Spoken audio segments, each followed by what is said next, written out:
వారం వారం వివిధ విషయాలపైన దృష్టిని సారించే మా ఈ జర్నలిస్ట్ డైరీ కార్యక్రమంలో ఈ వారం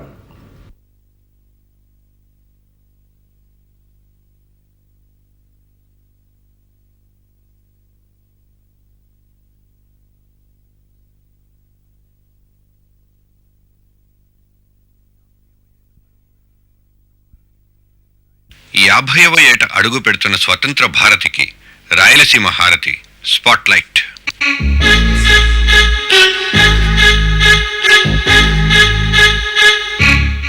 యాభై సంవత్సరాల వయస్సులోకి ఇప్పుడిప్పుడే అడుగుపెట్టిన మన స్వతంత్ర భారతి వర్తమాన చరిత్ర చూసి ఎంతగా గర్విస్తోందో, మరెంతగా కుమిలి కుమిలి రోధిస్తోందో కొన్ని నిమిషాలు సమీక్షించడానికే మా ఈ చిన్ని ప్రయత్నం.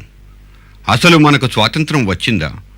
వస్తే మరి కాశ్మీరం నుండి కన్యాకుమారి దాకా ప్రతినిత్యం జరిగే అంతులేని ఆకృత్యాలకు తావెక్కడుంది?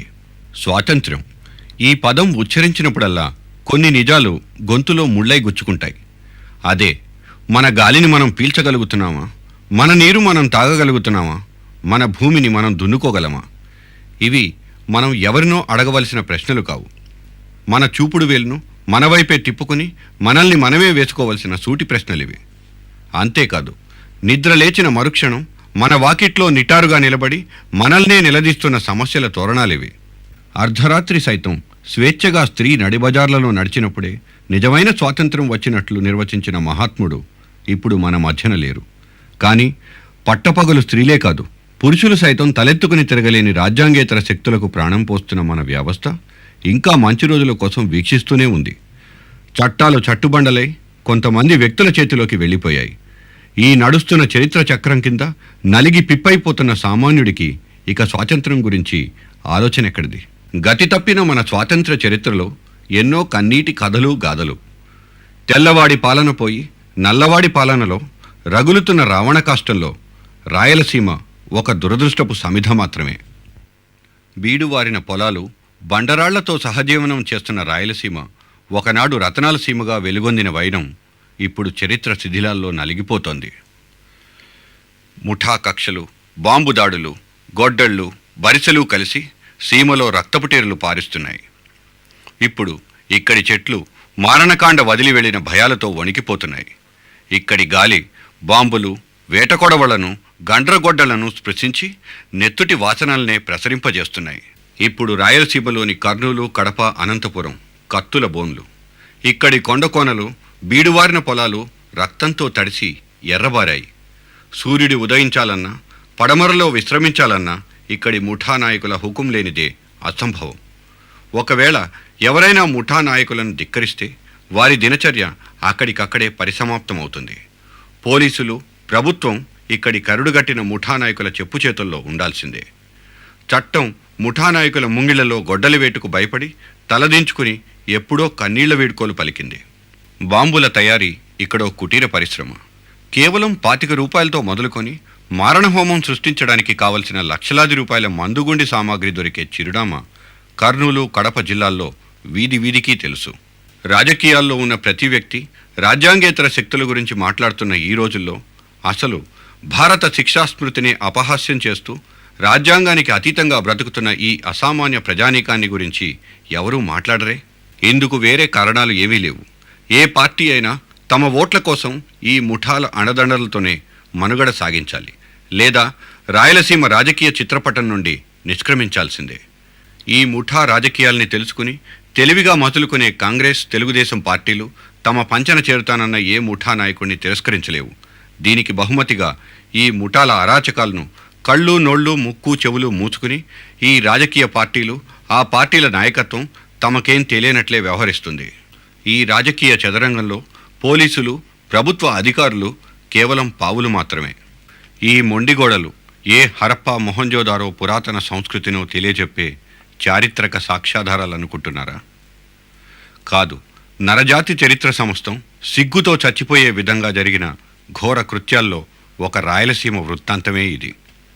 కడప జిల్లాలో కోడెగాండ్లపల్లె సరిగ్గా 5 ఏళ్ల క్రితం తెలుగువాడి కొత్త సంవత్సరమైన ఉగాది పండుగ రోజున ఉదయం 11 గంటలకు ఇక్కడ ముఠామూకలు ఈ ఊరి మీద పడ్డాయి. అంతే, ఇక్కడి పగటి వాతావరణం పండుగ వాతావరణం ఒక్కసారి నిప్పంటుకుని చీకటైపోయింది. ముసలి ముతక, ఆడవాళ్లు, పిల్లలు భయంగా మూలల్లో నక్కి బిక్కుబిక్కుమంటుంటే మగవాళ్లు మాత్రం తమ ప్రాణాలు అరచేతిలో పెట్టుకుని తలో దిక్కు పారిపోయారు. పారిపోతున్న వాళ్లను కిరాయి హంతకులు వెంటాడి వేటాడి చంపారు. ఈ కిరాయి హంతకుల వెనకనున్న ఫ్యాక్షన్ లీడర్లు లక్షలాది రూపాయలు సుపారీగా ఖర్చు చేసి తమ నరనరాల్లో జీర్ణించుకుపోయిన పగ విద్వేషాలతో నాగరికతా సౌధాలను ఇలా శిథిలాలుగా మార్చేశారు. ఈ ముష్కర మూకల దాడుల్లో ఎంతమంది పిట్టల్లా రాలిపోయారన్నది ముఖ్యం కాకపోవచ్చు, కానీ అయిన వాళ్లను కోల్పోయిన ఇక్కడి అభాగ్యుల ఆర్తనాదాలు ఇంకా ఈ మొండిగోడల్లో ప్రతిధ్వనిస్తూనే ఉన్నాయి. తన భర్తను పాశవికంగా నరికేస్తే తన శోక చరిత్రను ఎవరికి విప్పి చెప్పుకోవాలో తెలియని ఈ అభాగిని జర్నలిస్ట్ డైరీతో. సార్, మా కుటుంబాన్ని చంపేసినారు కదా, మా భర్తను చంపినారు. పోనీ వాళ్ళు ఏదో పాతకచ్చలు అది ఇది అని వాళ్ళు కొట్లాడుకొని అరుచుకున్నారు, కొట్టుకున్నారు. అక్కడ సంటి వాళ్ళ ఇంటి ముందర బాంబులు వేసి సంటిని, వాళ్ళ భార్యను, వాళ్ళ తమ్ముని భార్యను, వాళ్ళ తమ్ముని వాళ్ళందరినీ చంపినారు సార్. ముందు ఫస్ట్ చంపినారు. అక్కడల్లా ఏదో జరుగుతుంది అని మా ఇంటాయన బయటకు వచ్చేసినాడు. మా ఇంటాయన బయటకు వచ్చాదని ఎంట పన్నారు సార్. ఎంట పన్నారు, దొరకకుండా పరిగెత్తినాడు మంగపట్నానికి. మంగపట్నానికి పరిగెత్తి ఊర్లోకి పోయినారు. వెనకమ్మడే ఎంట ఆడుకొని వీళ్ళు ఎంటమ్మడి పోయినారు. ఊర్లోకి పోయినాక ఒక ఇంట్లో గొల్ల లాయప ఇంట్లో దూరినాడు. వాళ్ళ లాయప వాకిలేసినాడు. వాకిలేస్తే వీళ్ళు పోయి వాకిలి తిమ్మని అడిగినారు. వాకిలి తిమ్మని అడిగితే మేము తీయము, ఇంట్లో వచ్చి పన్నాడు, మేము వాకిలి తీయము అన్నాడు. ఇంటి అయిప తీయమంటే నిన్ను చంపుతాము అన్నారు. వీళ్ళు చంపినా పర్వాలేదు, నేను తీను అన్నాడు అయిప. సరే అయితే ఈయన్ని ఏం తెచ్చావు అని చెప్పి వాళ్ళు పైకి మిద్దె మీద పైకి ఎక్కి మిద్దె పైకి నుంచి ఇవన్నీ బండలన్నీ మెత్తు అంతా పెరిగి లోపలికి ఇంట్లోకి బాంబులు వేసినారు. ఇంట్లోకి బాంబులు వేస్తానే మా ఇంట్లో బాంబులు తగులుతాయి, లోపల ఉన్నా కూడా ఇంకా బాంబులు తగులుతున్నాయి. ఇంట్లోనే ఎందుకు నేను గురించి ఇలా ఇంట్లో ఎందుకు కాలిపోవాలని చెప్పి బయటకు వచ్చినాడు సార్. వాకిలు తీసుకొని బయటకు వస్తానే పట్టుకొని చంపినారు, నరికినారు. ఇంత పని చేసినారే, నా భర్తను చంపినారే, అది ఇది నేను తిట్టాను వాళ్ళను. వాళ్ళు నన్ను ఏమి అన్నారు, వాళ్ళంతకు వాళ్ళు పోతుంటారు, నా ఇంతకు నేను పోతుంటా. అయినా మన టైం మంచిది కాదు, మన భర్త పోయినాడు, ఇప్పుడు వీళ్ళని తిట్టి కొట్లాడి వీళ్ళతో ఏమన్నా అంటే మళ్ళీ నన్ను ఏమన్నా అంటారు ఏమో, పిల్లలు ఉన్నారు అని చెప్పి నేను ఏమనడం లేదు సార్, భయపడి. 6 ఏళ్ళు అవుతుంది ఇప్పుడు, ఇది 6వ సంవత్సరం. మళ్ళీ బాగా లక్షణంగా వాళ్ళు ఇల్లు అంతా రాజిపోయినారు. రామనాథరెడ్డి కొండాపురం దగ్గర రామనాథరెడ్డి దగ్గర రాజిపోయినారు, మాట్లాడుకున్నారు. ఇంకా ఎట్లా మాట్లాడుకున్నారో అసలు వాళ్ళు లెక్క తీసుకున్నారో, ఊరికే మాట్లాడుకున్నారో, ఎట్లా మాట్లాడుకున్నారో రాజిపోయినారు. కేసులు కొట్టేసుకున్నారు, ఏం లేకుండా. వాళ్ళంతకు వాళ్ళు వీళ్ళంతకు వీళ్ళు పనులు చేసుకుంటున్నారు. గమ్మున ఎవరంతకు వాళ్ళు ఉన్నారు సార్. మాకు మాత్రం ఎవరు ఏం ఒక పావుల డబ్బు ఇవ్వలే, ఎవరు ఏం మన మంచిది అని దగ్గరికి తీయలే. కష్టం పని చేసుకుంటున్నా, నేను పిల్లలు సాక్కుంటున్నా. అయినా మన భర్త మంచోడు కాదు, మనకు ఈ గతి వచ్చిందిలే అనుకునే సార్, అంతవరకే. నేను ఒక్కరిని ఎవరిని ఏమనలే. తను మంచోడు అంటే మనకి ఈ బాధలు ఇబ్బందులు ఎందుకు వస్తాయి, పిల్లలు ఉన్నారు మనకి ఎందుకు ఈ పార్టీని, తనంతకు తను ఉండి భూములు చేసుకుంటా మనంతకు మనం ఉంటే ఇవన్నీ ఎందుకు వస్తాయి సార్ మనకు. అయినా నేను చెప్పినాను సార్, వద్దు మనకు ఎందుకు వచ్చింది, ఎద్దులు ఉన్నాయి, ఎనువులు ఉన్నాయి, మనం పని చేసుకొని మన బతుకు మనం బతుకున్నాం, మనకు వాళ్ళు వద్దు వీళ్ళు వద్దు అని కూడా నేను చెప్పిన. నా మాట ఏం లేదు సార్. ఈ పొద్దు పిల్లలను పెళ్ళాన్ని పంకిచ్చేటోడు ఎవరు సార్, ఎవరు మంచిదంటారు. ఇంకా మనం ఏదైనా నీదోడంలోకి ఏదైనా నాయన అబ్బాని ఏదైనా కాళ్ళలో గడుపులో పట్టుకొని ఏదైనా అడుక్కొని ఏదైనా చేసుకునే కూడా ఏం పడింది, ఎక్కడ పడింది, వాళ్ళ దగ్గర వీళ్ళ దగ్గర అని నాకు మాటలు అంటారు. మరి ఎవరిని అడగకుండా మన ఇంట్లో మనం ఉంటే ఎవరు ఇచ్చారు సార్ మనకి ఏదైనా కావాలంటే. ఇంకా కొడతాం, తిడతాం, అది ఇది ఇడుచాం పొడుచాం అంటారు ఏదన్నా మాట్లాడితే. ఎవరి జోలికి పోయేదిలే, ఎవరిని ఏమనేది. ఏమన్నా అంటే నేను ఆడ మనిషిని, నాకెవరు తల్లి తండ్రి వెనుక ముందు ఎవ్వరు లేరు సార్. నేను ఉండేది ఒక్కదాన్ని, నాకు ఉండేది ఒక మగుడు ఉన్నాడు, నా మగుడు పోయినాడు, నాకు ఆపు అండ ఎవ్వరు లేరు సార్. ఇప్పుడు మా మర్దులు 3 ఉన్నారు. ఉంటే అయితే వాళ్ళ పెళ్ళాలు, వాళ్ళ పిల్లలు, వాళ్ళ సంసారాలు వాళ్ళది, వాళ్ళ ఆనందంగా. మన వాళ్ళు ఎవరు పంకిచ్చారు సార్. ఇప్పుడు ఎవరు మంచిదంటారు, మన వాళ్ళు మంచిదనే వాళ్ళు ఎవరు లేరు. ముందు మన ఇంటి మంచోడు కాదు, మనకి రాత అదో రాత రాసినాడులే అనుకునే గమ్ముండా సార్. నేను ఈ పొద్దు నేను ఏ విధంగా నా పిల్లలను చాక్కోవాలనో, ఎట్లా నేను కష్టపడాలనో, ఆడి మనిషిని ఆడిపోయి ఎవరిని అడగాలనో, మంచి మొగోళ్ళు ఏదన్నా పోయి తెచ్చుకొని సంసారాలు జరుపుకోవాలంటే ఇబ్బందులు పడుతున్నారు. నేను ఎక్కడ పోయి ఎవరిని అడగాలి సార్. ఇంతవరకు ఎవరిని, ఒక నారాయణ రెడ్డిని కానీ, ఒక రాజశేఖర్ కానీ, రామనాథన్ కానీ, ఎవరినే కానీ, ఒక కాంగ్రెస్ గ్రూప్ వాళ్ళని కూడా, ఒక నాయకులు ఎవరినే కానీ పోయి అన్న నాకు ఇబ్బంది కానీ పొద్దు నాకు ఏదైనా జరగలేదని ఏమే కానీ నేను అడగలేదు సార్. ఎవరినే కానీ పని చేసుకుంటున్నా, బతుకుంటున్నా. నేను కనీసం ఇల్లు లేక 4 సంవత్సరాల నుంచి నేను ఇండ్లు లేక 4 ఇండ్లు మారిన, ఇండ్లు లేక కూడా ఒక ఇంట్లో ఉంటే ఆ ఇంట్లో నాకంటే వేరే సైట్ పోయి ఆ రైల్వే క్వార్టర్స్లో కొద్ది రోజులు ఉంటాడు. స్టేషన్ మాస్టర్ అతను మా భార్య పిల్లలు తెచ్చుకోవాలమ్మా, మాకు ఇండ్లు లేదు, మాకు ఇండ్లు కావాలంటే సర్లే అని చెప్పి ఆడ ఖాళీ చేసి ఇంకా యాడికి కాక ఎక్కడ పోతావు ఆడపిల్లలను తీసుకొని ఇట్లా ఉండా. ఇండ్లు లేక కూడా చాలా కష్టాలు పడినా నేను. మరి యా నాయకుడు చీపోతే వీళ్ళకి ఇండ్లు లేవే, మగోళ్ళు లేరే, ఆడోళ్ళు యాడి కూతురు ఎవరు మంచిదంటారు, మంచి చెడ్డ అని ఎవరన్నా మనం అనేటోళ్ళు ఉన్నారు సార్. ఇప్పుడు ఆ రోజు ఈ మగవాళ్ళు ఏమో మనవాళ్ళు వాళ్ళు వీళ్ళు ఇది నా వర్గం ఇది నా వర్గం అని పాకులాడతారు. ఇప్పుడు ఆ పెద్దవాళ్ళందరూ చివరి సార్ మనలు మంచిదనేది భార్య బిడ్డలను. మరి అతను మనల గురించి ఆ పక్క నుంచి ఈ పక్కకు వచ్చి మన వర్గంలోకి వచ్చి అతను సచ్చినాడే. ఆ పాపకు మంచి చెడు ఆడపిల్లలు ఉన్నారు, అనాథరాలు అయిపోయినాయి, ఆ పాపకు మంచి చెడు ఎవరు రాలా, మనం ఏదైనా ఇదిగోమ్మా అని ఒక్క నాయకుడు ఎవరన్నా మనల్ని మంచిది అంటున్నారు సార్. ఆమె కన్నీళ్లు తుడిచే చేతులు, మేమున్నామని పలికే నేతలు ఎక్కడ? ఈ నేతల చేతుల నిండా బాంబులే ఉంటే ఇక కన్నీళ్లు తుడిచే ఖాళీ ఎక్కడుంటుంది? బాంబుల వర్షం భీభత్సం చేసి వెళ్లిన ఈ ఊళ్ళో ఒక్క గుడి మాత్రమే పదిలం. ఈ ముఠా లీడర్ల కిరాయి హంతకులు తాము చేసిన తప్పిదాల్ని క్షమిస్తాడని కాబోలు దేవుణ్ణి మాత్రం వదిలిపెట్టేశారు. నిన్న జరిగిన ఈ చీకటి కథకు ప్రత్యక్ష సాక్షిగా మిగిలిన ఈ దేవుడు మాత్రం మౌనంగా ఇంకా వీక్షిస్తూనే ఉన్నాడు. ప్రజల ఆకలి కేకల్ని బలమైన పొలిటికల్ లాబీలు హైజాక్ చేసి పబ్బం గడుపుకుంటాయి. వారి మాయదారి మాటల్లో నిజాల్ని తెలుసుకోలేని అమాయకత్వంతో కొంత, కాస్త తిండైనా దొరుకుతుందనే సర్వైవల్ ఇన్స్టింక్ట్తో మరికొంత. ఇక ఎప్పుడో ముఠా కక్షల్లో మరణించిన తమ బంధువుల ఆత్మకు శాంతి కలిగించాలంటే అవతలి వాళ్లను అంతం చేయడం అనే రాక్షస నీతి సూత్రం ఈ చీకటి చరిత్రకు ఆధారం. ఇక్కడి రాజకీయాలకు ఐడియాలజీ ఉండదు. తన ప్రత్యర్థి ఏ పార్టీలో ఉంటే ఆ పార్టీని వ్యతిరేకిస్తున్న పార్టీలో ఉండటమే ఈ ముఠాలకు తెలిసిన రాజకీయం. ఇది రాజకీయం తెలిసిన అధినాయకులకు అందివచ్చిన ఆయుధం. ఎవరిని ఎప్పుడు చేరదీయాలో ఈ పరమపద సోపాన పటంలో సచిత్రంగా నిర్వచించిన సూత్రమే. ఇటువంటి అవకాశవాదాన్ని ఆశ్రయించే ముఠా నాయకులకు సహజంగానే ప్రభుత్వం అంటే రాజకీయ నాయకులు నడిపే ఒక జేబు సంస్థగా అనిపిస్తుంది. అసలు ఈ ముఠాలెందుకు? కడప, కర్నూలు ఫ్యాక్షన్ లీడర్లు ఏమంటారు? ప్రస్తుతం కడప జిల్లాలోని కాంగ్రెస్ పార్టీ ఎమ్మెల్యే వరదరాజులరెడ్డి. వాళ్ళ రాజకీయం కోసం కూడా కొంతమంది నాయకులు అయితే ఫ్యాక్షన్ ప్రోత్సహిస్తుంటారు. ఎందుకంటే వాళ్ళు ఏదో గ్రామాలు ఉంటాయి, ఆ గ్రామాలలో 2 గ్రూపులుగా ఫ్యాక్షన్ వస్తే డివైడ్ అయిపోతుంది. 2 గ్రామాలలో డివైడ్ అయిపోయినప్పుడు ఒకవేళ ఏ పరిస్థితుల్లో అయినా ఒక వర్గం తగ్గిపోతే ఇంకొక వర్గంతో పూర్తిగా గ్రామానంతా కూడా మనం హస్తగతం చేసుకోవచ్చుననే ఒక ఉద్దేశంతో కొంతమంది పాలిటీషియన్స్ అయితే ఫ్యాక్షన్ ఎంకరేజ్ చేసేవాళ్ళు ఉన్నారు.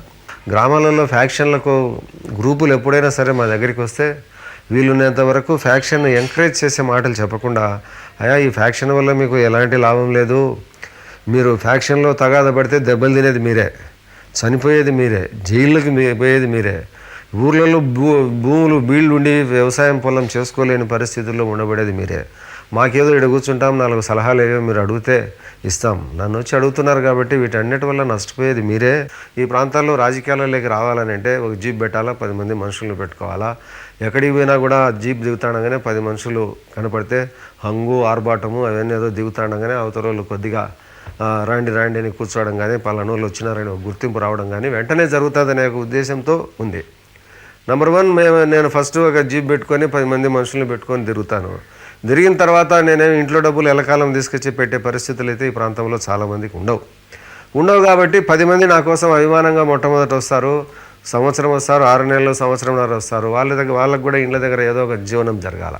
ఫస్ట్లో పెట్టినప్పుడు ఏదో నేను ఇంట్లో డబ్బులు తీసిపోయి పెట్టడం కానీ ఏదో రాజకీయాలలో కొంతకాలం అయితే పెట్టగలుగుతాం. కానీ ఎప్పుడు ఇంట్లో డబ్బులు తీసిపోయి పెట్టేటంత ఆస్తిపాస్తులు ఉండబడిన వాళ్ళు ఈ ప్రాంతాలలో తక్కువగా ఉంటారు. కాబట్టి మనం ఎప్పుడైతే బయటికి పోయి రాజకీయంగా మనం ఒక జీపు 10 మంది మనుషులను ఎప్పుడైతే పెడతామో వీళ్ళను పోషించేదానికోసమయ్యి కొన్ని వక్రమ మార్గాలు తప్పనిసరిగా తొక్కాల్సి వస్తుంది. ఆ వక్రమ మార్గాలను మనం ఒక లీడర్గా ఉండబడిన వ్యక్తి వక్రమ మార్గాల్లో ఎప్పుడైతే డబ్బులు సంపాదించేదానికి పంచాయతీలు చేసే డబ్బు కానీ టెండర్లు వేసుకున్న డబ్బు కానీ ఎవడో ఒకడు అనాథగా ఉండబట్టి నోడు భూములు అమ్ముకోలేకపోతేనో ఇండ్లు అమ్ముకోలేకపోతేనే వాటి అన్నీ కొనడం కానీ ఏదో ఇంజనీర్లను బెదిరించి కానీ ఇంకొకరిని కానీ బెదిరించి కానీ పర్సెంటేజీలు ఇవన్నీ తీసుకోవడం అనేది కానీ ఈ మొట్టమొదట ఈ ఆదాయ వనరులను రూపొందించుకోవడం జరుగుతుంది.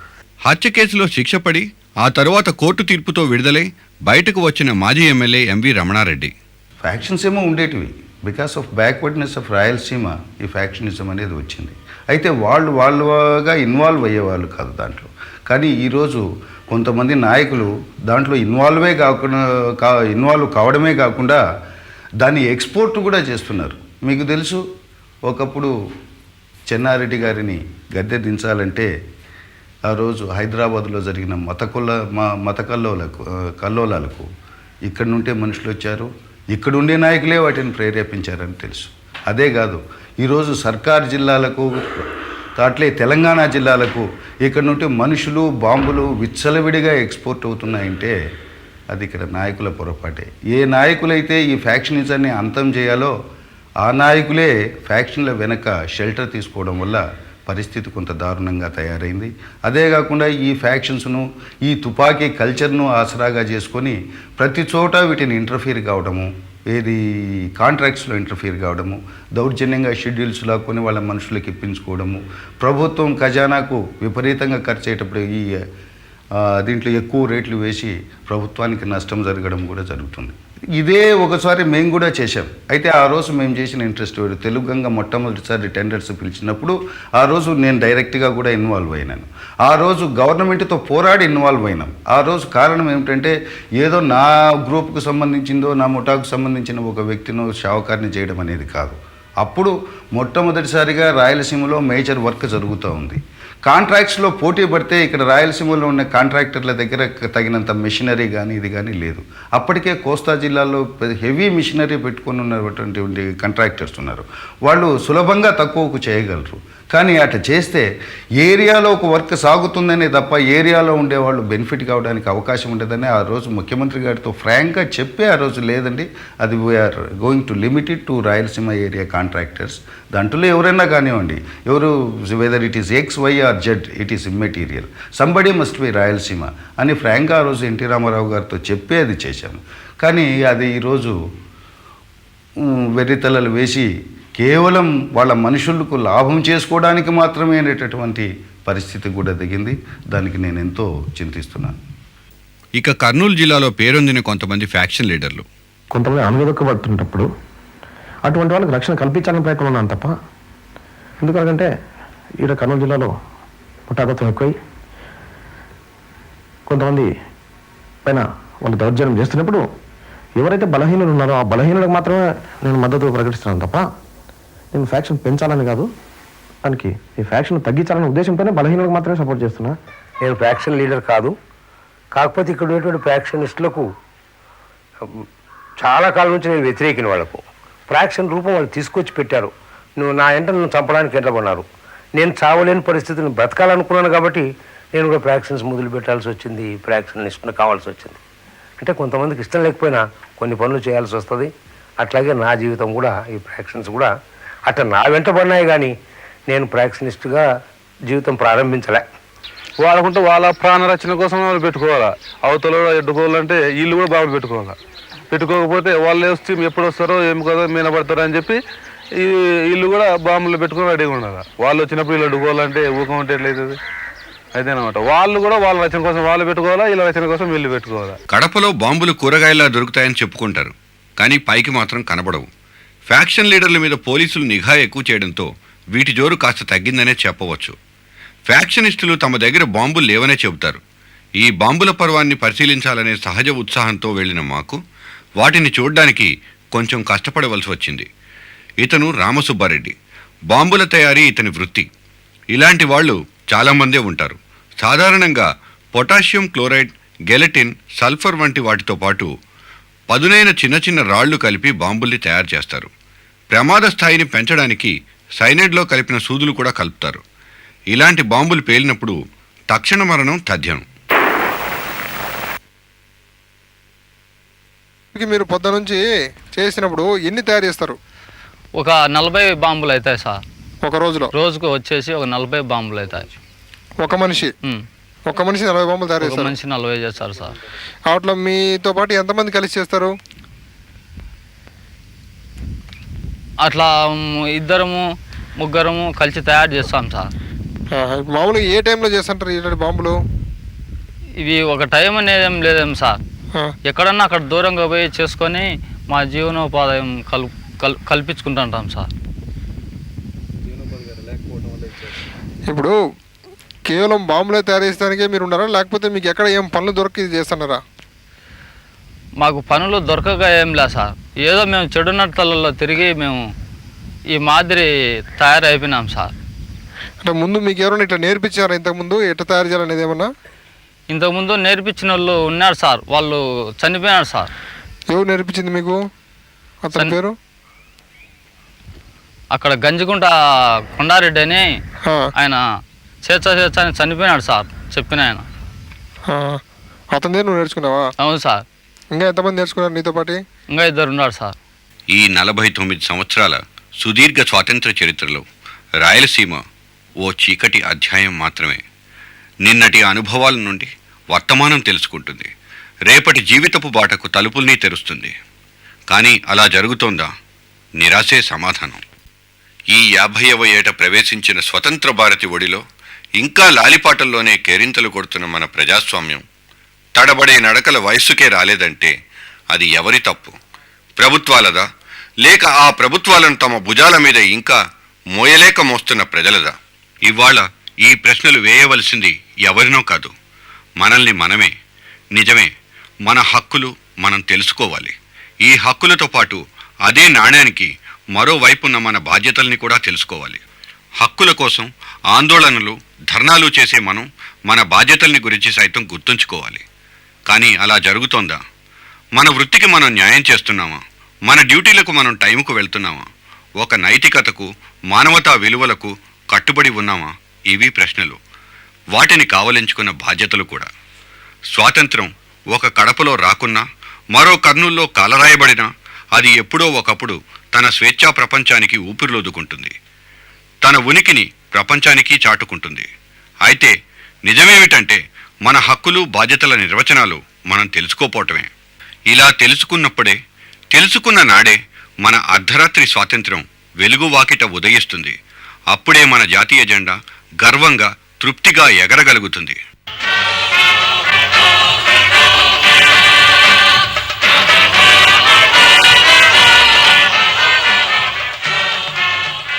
ఇవి ఈ వారం జర్నలిస్ట్ డైరీ విశేషాలు.